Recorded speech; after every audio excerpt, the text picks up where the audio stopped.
Hey guys, what's up? In this tutorial we're going to reveal to you how you can change your username in the Affinity Designer in 2026. So let us get started.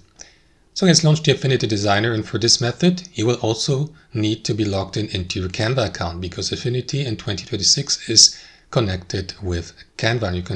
You can for example change your username through your Canva account settings, but you can do that via your Affinity Designer editor as well. So what you want to do here in Affinity is click into File in the top left, and what you want to do from there is navigate to Account Settings, choose it from that drop-down menu. That is going to redirect you to your Canva profile settings, as you can see here. So here, go through your profile, and then guys, what you want to do is click into Edit here next to username, change it, click into Save, and then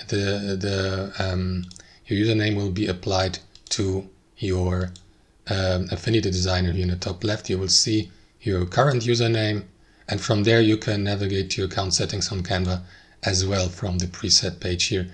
And that's how it works, guys. Thanks for watching and have a wonderful day.